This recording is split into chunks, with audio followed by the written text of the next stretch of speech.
Welcome back, everybody, to another episode of Conduct Detrimental. My name is Taryn Sharma. I'm your ringleader today, accompanied by my good friends, Mike Lawson. What's up, Mike? What up, Taryn? And podcast producer extraordinaire and just all-around GOAT, Mets fan, Mike Kravchenko. What's going on? Big Mets fan. I hope they bounce back after game one, Just Mr. to, 800 million strikeout. So surely Aaron Judge was great in the playoffs last year. I wanted to just tweak Mike Lawson a little bit. Mike, how cool was it? I know he struck out, whatever.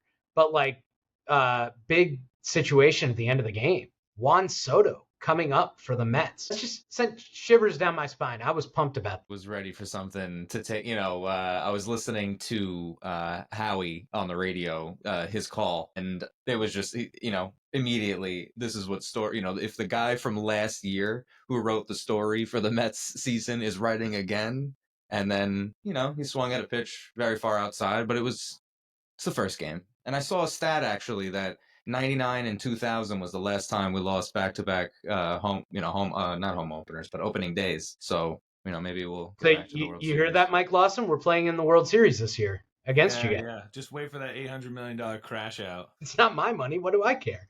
Overpaid. All right. Well, we have 30 errors and right. We have a big show today. We're going to hit a few college sports items. We're going to hit a bunch of NCAA tournament related things, which are really exciting. Cooper Flagg, the Nike New Balance thing, St. Francis dropping down to D3, the transfer portal and its timing. But let's start here. Obviously under a tremendous amount of fire in the last year and a half in the aftermath of their national championship.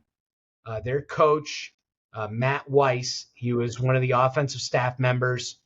He was put on administrative leave and then fired in part because of what was called computer crimes at the time. And now Mike K, can you tell us more about this story? Yeah, absolutely. I think it's something we're going to see a lot of, in the coming months. It's really just getting started. But this was something that was going on for nearly a decade. I mean, Matt Weiss he's been indicted on 24 federal charges, 14 counts of unauthorized access to computers, and 10 of aggravated identity theft. So that spans all the way, like I said, from 2015 to 2023. So the timeline's like 2015, he has allegedly began unauthorized access to the databases that contain athlete information. That information is a database of over 100 colleges and universities. It includes, personal and medical data of we were talking earlier, more than 150,000 athletes, which is unbelievable. And they're alleging that he used information to infiltrate their social media, email, cloud storage accounts. Already over 3,300 individuals is what they, at the moment, have seen or have alleged, and primarily, which is a big story that we're going to follow up on, targeting female college athletes to acquire, private photographs and videos. Intimate photos. Exactly. So from 2015 all the way to 2023, he's been doing this, or he was allegedly doing this. And during that time, we were talking offline as well. He joined University of Michigan in 2021 as a quarterbacks coach. In 2022, he gets promoted to co-offensive coordinator. And then in 2023, everything kind of blows up, obviously, with Michigan 2023, 2024. And he gets fired by Michigan for failing to cooperate with an investigation into computer access crimes. So that, over the last number of years, obviously, they've been looking into that. And now 2025, here we are, just in March of 2025. I mean, college football is nowhere near, beginning yet. And yeah, he's being indicted on all these federal charges of this is bad stuff. I mean, as I mentioned, it was primarily targeting women. So following this federal indictment, now a female student athlete has filed a class action lawsuit on behalf of herself and others whose private information was allegedly accessed and, without authorization, but also in a, very negative way. I don't love, obviously a lot of these topics, we're talking offline as well about that, like, how they're utilizing, obviously, with a lot of situations with female athletes or female students, it's generally about the privacy and invasion of privacy and, accessing that personal information and personal photos. Won't go, I don't think there's much more information yet into that. But yeah, as of right now, that's kind of where we're at. Her class action lawsuit that she filed is in the U.S. Federal District Court of Eastern District of Michigan. I apologize, and that was done just this week, yesterday, actually, as of recording. We're recording on the 28th. Took place on the 27th. So that's where we're at right now. It's the very, very beginning, and I think this is going to really take fold and unfold, unfortunately, over the next number of years or months, but hopefully not years. This is literally just the beginning. I mean, you already mentioned the 24 federal criminal charges where he was indicted a week ago and he was arraigned for it 4 days ago. And now you had 2 individual lawsuits, and then you've got a class action lawsuit of these female student athletes for all of the information that he accessed. And like you said, he was specifically targeting, illicit, private photographs and information on these female student athletes. Just horrible, horrible stuff. Yeah. And now you Mike, just have. I wanted to ask you a question about that. So this is obviously a legal matter. It's computer crimes. It took place in the football building. Does this have any connection to the allegations of sign stealing? And could these have been? Yeah, I was just about to kind of dive into that. I mean, after everything that's happened with Michigan, the sign stealing, I mean, Harbaugh already has a 1-year suspension as it relates to the sign stealing. I mean, if he comes back to college football. Yeah, the show cause. This very well could take a turn into more of, illicit computer access for potential more sign stealing or getting, private information. Or the reason that he even had unfettered access to begin with was because potentially an allegation of Michigan using this improper computer access to gain knowledge into playbooks or signs or anything like that. So yes, it's actually an interesting point that there's probably, I mean, this is going to be a very, very thorough investigation. Obviously, we're just at the tip of the iceberg for the criminal acts that Weiss committed, and that's really what they're focusing on now. But I mean, you have a federal investigator start digging into the full unfettered access of what he was able to reach. It could lead to other kind of avenues and what that could mean for Michigan. I mean, it has not been a good 2 years for Michigan as a whole here. So Yeah.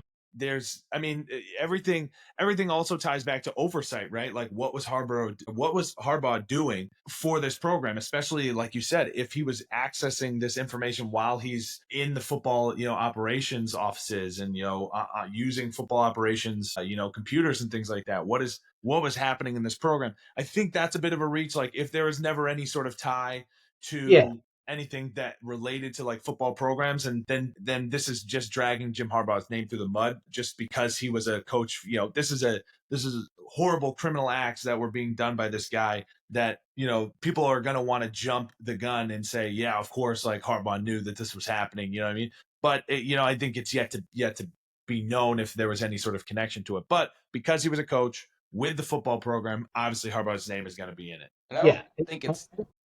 I was gonna go for it, sorry. No, I was just gonna.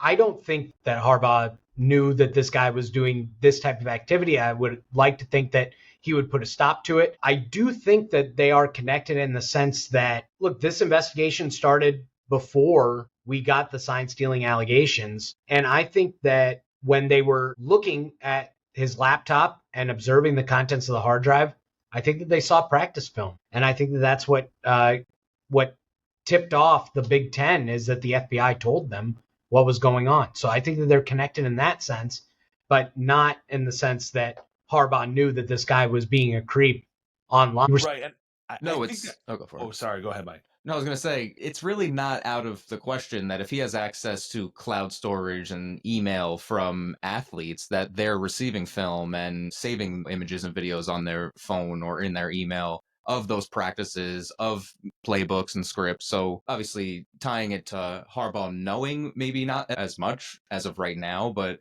I don't think it's completely out of the question that he could have utilized that in a football sense as well beyond that. I'm not saying that this is the situation. This would be probably the most gross negligent leap to make this connection, but this could tie into, and these were far worse crimes. I mean, you can never compare crimes here, but the Sandusky Coach Paterno stuff, you know what I mean? Like, it's horrible crimes that were happening under the scope of a coach. And again, it's too early to even know what was, even possible of what was happening with Weiss here. But, it could develop into something of who knew that he was doing this, and who, kind of turned a blind eye and let it continue. Yeah, so 1,300 student athletes from across the country, in addition to all the athletes at the University of Michigan. If convicted, Weiss is going to face a maximum of 5 years on each of those counts of unauthorized access to computers, 2 years for each count of aggravated identity theft. The conviction on the aggravated identity theft also triggers 2-year mandatory minimum sentence. So that's a lot of time. And I think that this is something that we might see get settled. For all And those if it doing does, math at home, that was over 100 years. yeah. If So they're not running consecutive, or if they're yeah, running concurrently. and this one is the conviction on the aggravated identity theft. That 2-year mandatory minimum, it has to be consecutive. So each one of those is going to have to be consecutive, right? And that's a lot of time to be looking at, to not want to make a deal, to not want to roll over on maybe if the FBI is looking at somebody else in particular. I think that you're right. Tip of the iceberg. We're just getting started with this story, something that we're definitely going to be tracking here at Conduct Detrimental. Any last words on this, Mike K? No, yeah, this is just the beginning. I would stay tuned definitely on our socials, because I'm going to keep it updated with, obviously, on the podcast, but Instagram as well, and our TikTok. So check it out. So, Mike Lawson, this is the first NCAA tournament where we have not seen a seed lower than 10 advance to the second weekend since 2007. Lots of chalk, but it has been a generally fun tournament. Some close games, lots of blowouts, but Duke is doing well, so that means that it's been a good tournament so far. One of the best games of the tournament to this point was that opening first 4 game, St. Francis and Alabama State. It ended on that long heave, which got touched by every player on the court and ended up in the hands of one player on Alabama State, who put it back for a layup, and that won them the game. They advanced, played Auburn pretty close. Their opponent in that game, St. Francis, just made big news this week that they are going to be leaving Division I and dropping down to Division III. What can you tell us about that? So another thing that is, if we want to connect this, another thing that I think is just the tip of the iceberg here. We've talked about all of the positives of NIL and everything that's great for athletes. And, we are big supporters on this podcast of an athlete's rights and name, image, and likeness. But there definitely are some downsides of these smaller D1 schools who can't really compete in the rat race of big collectives, big NIL deals, and getting the biggest talent to stay in these smaller D1's programs. St. Francis is one of them. St. Francis is not a foreigner to the March Madness. They've had some pretty interesting, teams come through, always in a lower seed, always double digits. But what you have here is a D1 school who now has fallen behind, and their program is basically saying that we can't compete with the major D1 programs anymore. We have to drop to D3, and we can't maintain an athletic department that is the highest level of Division I.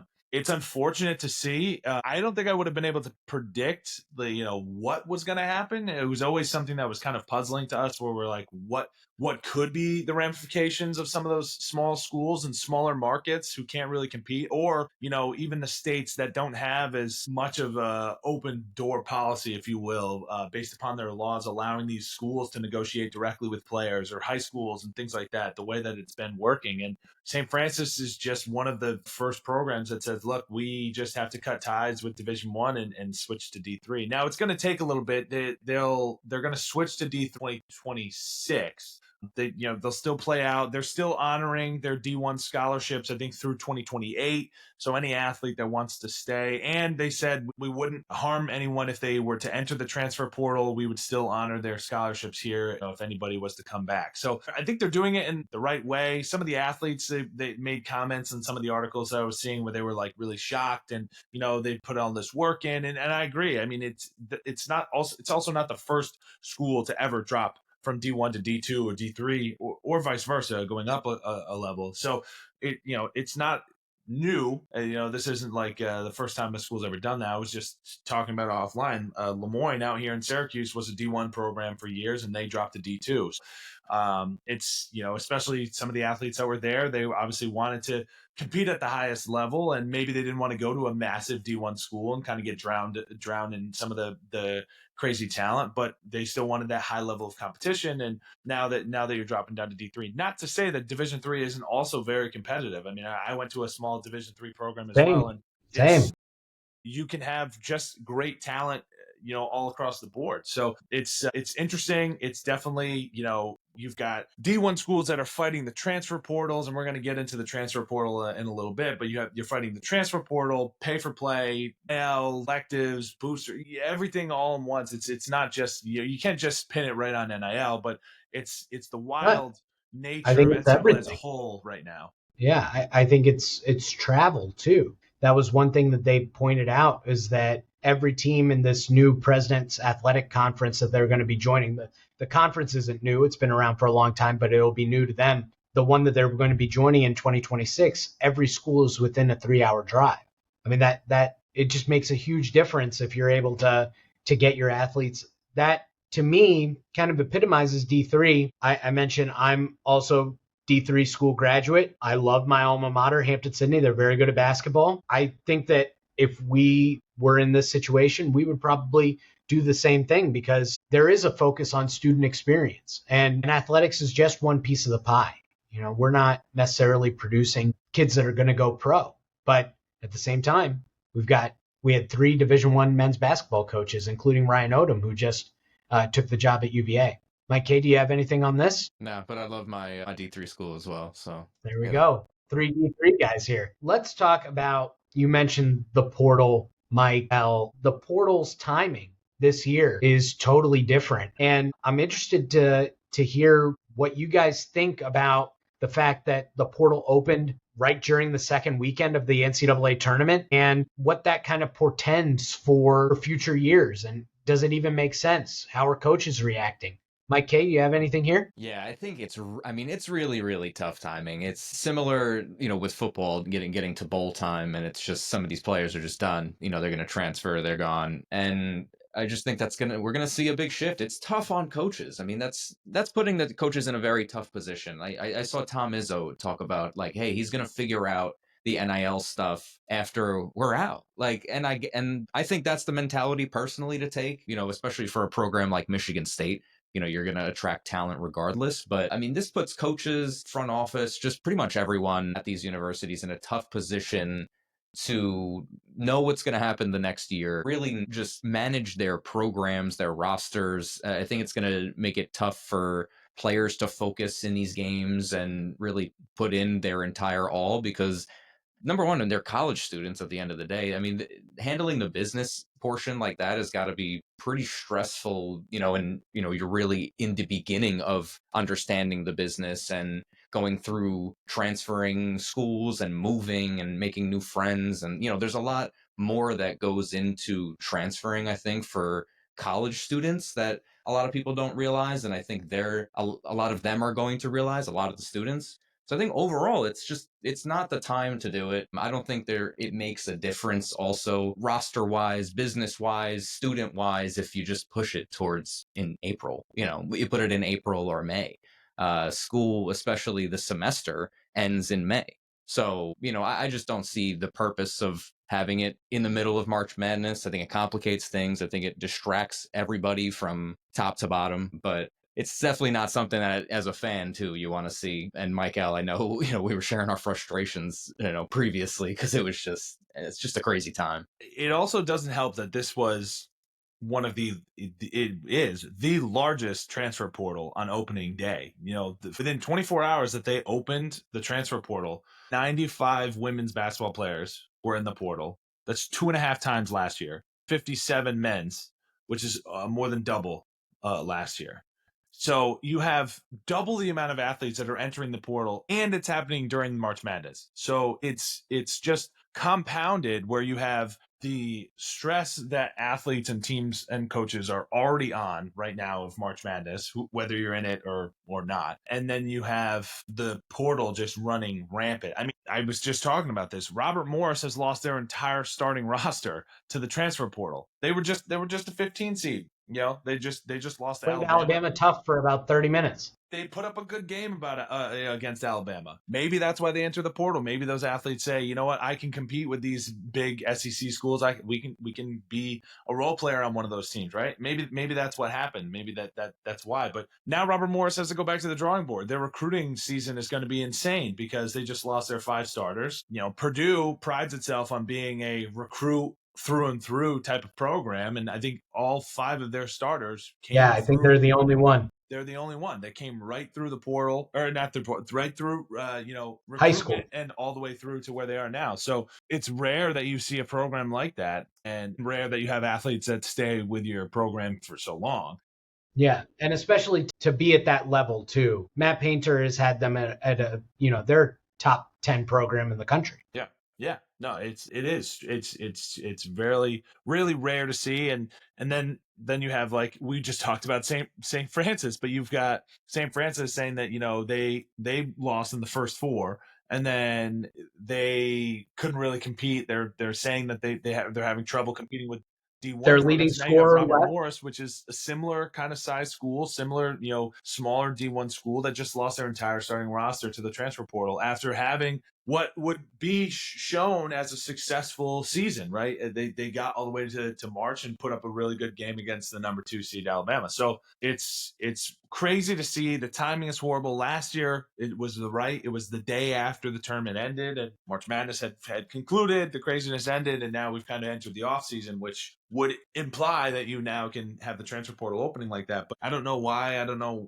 They had to do it when they did it, and here we are. Crazy NCAA every day. Yeah, I'm not even sure what to make of it. Obviously, coaches have been voicing their frustrations. It doesn't make sense. It doesn't seem like a decision or a timeline that would have been made by anybody that was actually invested in the health of the sport. Yeah, I'm not even sure what to say beyond that. I guess that it probably has something to do with the semester and being eligible for like academics, but that I think, along with most of the other decisions that TV is driven in a big it's in favor of the student athlete experience. It's really just in favor of what is going to get the most eyeballs the most number of times. So it's sad that that is the current state of leadership in college sports. What can we do? We still love it because we had events like last night. And before we get this podcast, as always, brought to you by our presenting sponsor, Themis Bar Review. Best bar review company in the galaxy. I used Themis.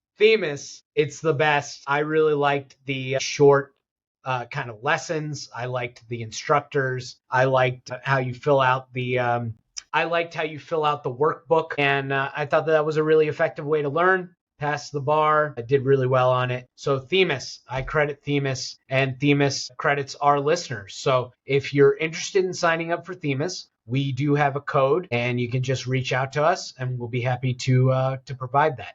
You can just reach out to us. Just have to be bar prep. I use Themis all throughout law school with their L outlines, 1L outlines, different things like that. So they have materials while you're in law school to help you get through as well. MPRE too. That's right. I believe that course is free. So if you want to just see what Themis is all about, Themis has everything that you need for your law school exams and more. Themis Bar Review. We love you. So like I mentioned, we see great events like we saw last night, a real barn burner between Arizona and Duke. This is the second time that they matched up this year. First time was in November in Tucson. But this was a fantastic game. You had Caleb Love fighting for his college career, going out there, 35 points, basically never lost when he scored that much, his teams throughout college. But he wasn't the best player on the floor last night. That was National Player of the Year, National Freshman of the Year, maybe National Defensive Player of the Year, the presumptive number 1 overall from Newport, Maine, Cooper Flagg. And Cooper was fantastic, and everybody was trying to capitalize on that, including his brand sponsor, New Balance, and Nike, who sponsors Duke. And this set up an interesting kind of clash, didn't it, Michael? This was another one of those potential issues that we talked about when NIL kind of started going haywire. We talked about schools having sponsorships that would conflict with NIL sponsorships that athletes would ultimately have. It's different in a sense, and we compared it to like a little bit on the professional level. And I talked about my experience when I was with the Eagles. Like the NFL is, I don't remember, the NFL is Coke. But then there are individual teams like the Eagles, they are Pepsi. So there's Pepsi products that are like in the facility, but you can't have Pepsi products in the stadium because the NFL is a Coke sponsor, right? So there are a little bit of that kind of crossover that we see on the professional level now because of the open level of sponsorships that we're seeing on college. It was inevitable that was something that was going to happen. You don't see it as much like if you're akin to like comparing it to basketball because like the teams don't have team sponsorships like that. Everybody on the team wears, Nike shoes. Everybody has their own deal. They have their own custom shoes or whatever. So this is a little bit different, but yeah, I mean, it is more akin to that, NFL team kind of disparity where you have a team sponsorship that conflicts with an individual athlete. And it's going to be more prevalent. I think, who was the TCU women's basketball player? Haley Van Lith. Van Lith is the same thing. She's Adidas, and I think they're Yeah. Nike. So it's Yes. the same thing. So we're seeing it across the board. It's gonna be very prevalent. I mean, And he was asked about this, and I thought he gave a really good response. They asked him, isn't it tough that you're not able to wear New Balance? You're signed with New Balance, but you've got to wear Nikes. And he said, well, it is a tough situation. I love New Balance. Duke is with Nike, so I wear Nikes. And I thought it was funny. Last night, he puts up this great stat line. He had, what was it, like 30 points, 5 assists, 5 rebounds, something like that. It was like a 35-5 game plus, and 3 blocks. And he's like the first guy to ever do that in the NCAA tournament. And obviously, New Balance is going to be tweeting about that. But Nike, who is, I think we can all agree, the king of marketing, Nike as a company. And they put out a tweet that said, powered by the swoosh. And that was kind of an interesting dig at both their competitor and New Balance, but also like trying to utilize the performance. Did you think that was interesting, Mike K? Yeah, like you said, they are always the best at that, and this is only the beginning. I'm curious, actually, in a way, if colleges and universities, I mean, I guess this wouldn't even be allowed, start putting some non-competes in their contracts when signing players over, because I know it's interesting, Mike, like you said, in terms of, the Pepsi and Coke situation like that, but this is the players that represent the team that are on television and, the leagues and they get, the Philly, for example, using, what was it, Pepsi, right? Rather than Coke. Correct, right. They're not as much promoting that on television when you're watching the games or seeing it on, I guess, social media, you do see it. So in that sense, they definitely promote it. But yeah, I think it's definitely more in your face with the players. So well, it's an exclusivity thing, right? So, for instance, if you go back to baseball before they lost the New Era deal, well, not lost it, but they kind of gave it up. Majestic was the official on-field brand of Major League Baseball. They had exclusivity for on-field branding. So New Era is the official Major League Baseball cap. If you go back, I don't even know when it ended. Let's just say 5 years. If you look at gameplay, there are no New Era hats that have the New Era flag on the outside of the hat because Majestic was the official on-field exclusive brand, and New Era wasn't allowed to have their brand on the hat. So I didn't know that. If you see hats, like I don't have it with me, but I have a Yankee hat that has nothing on the sides. Yeah. It has the little MLB logo on the back. It's got the NY, and then it has New Era on the inside, no flag flying on the outside, because that was an exclusivity clause in the contract with Majestic. When Majestic ended, that's when then you got the Nike jerseys, and New Era hat can be on the side of the cap again. So if you see one of those hats, people wearing them, those are the old school official on-field caps. That's very interesting. I didn't know that. I've taken that off with a thread remover a couple times because I don't like it. No offense to New Era if they want to sponsor the show. Let's finish here. It's one of my favorite segments. I know that you guys love it too. What to watch for, something that is coming up in the world of sports, sports law maybe, in the coming weeks and months that you're paying attention to that you want to talk? It's like FaceTime at the end of Around the Horn, RIP. Mike L., what do you have? I think everything getting wrapped up with the House settlement. We've got the review April 7th. tenfold here. April 7th, we've got a decision to be made, a revenue sharing model, how it's going to be split up. I think it's something like $20 million a school. So it's interesting to see if that come to a head and some finality behind House. Yeah, that's mine. Yeah, that's a great one. It also coincides with the national championship game. Mike K., what do you got? Yeah, I've said it probably a few months ago, but I have been diving super hard into WWE right now. And John Cena is on his retirement tour. And Punk is going He has crazy. a heel turn, right? He's done a Yeah, heel turn. it was unbelievable, and it's still unbelievable. That's always my, shout out for Dan, because he's a big WWE guy. Definitely that. And I also want to say that I got a notification that Soto hit a home run. So 3-0 Mets in the second game here. And that's mine. I'm excited that baseball is back. Baseball is like a good friend. It's just with you for so many months of the year. Something to have in the background. It's just the best. And I know that we all love baseball, the three of us. And I'm so happy that it's back. I'm really excited to see what happens this year. Can anybody stop the Dodgers? Are they going to win 120 games? Like, they're unbelievable. Also, shout out to Mookie Betts. I really need him to I hope he's healthy. Yeah, he looked very skinny yesterday. Also, what is MLB doing? How did MLB TV not work yesterday during opening day? You had one job. How are people not able to watch the games the day that they want to watch them the most? But I'm glad real baseball's back, and I hope that hopefully maybe we can all connect in New York this year to watch a game together. It was such a long season for me last year, and all the way to I was at Game 4 of the World Series, and that was the only game the Yankees won. I will say that's the first World Series win that the Yankees had. In 15 I saw years. the Mets win their only game in 2015. So you and I. There you go. And I said this, earlier. Like I was talking to Sam, and I was like, I'm excited for the season to be back, but I'm still exhausted from last season, and I'm not ready for the heartbreak again. So, the Yankees have made it to the playoffs pretty consistently, and I've gone to playoff games, but all the way to the World Series was just such a gut wrenching, So I don't know if I'm ready for that again. So maybe in June I'll be a little bit more excited. But I think for us, Mike K., and I'd love to hear what you think about it, but it would be almost impossible for anything to live up to last year. The way that it started, the up and down. I mean, they were 22-33. They were 0-5. And then you get a Latin pop star, and all of a sudden you get Grimace. And it was like a TV show was written about your favorite team. And I like to talk about Gary, Keith, and Ron as being like my favorite podcast, and I listen to it every day, 6 days a week. And to follow that with them talking about it, I mean, last year was magic. So I don't think anything can live up to that, but I'm just happy that it's back because there are a lot of expectations here. I don't think that they could possibly live up to them because the Dodgers are so freaking good. But I love baseball. It's the best.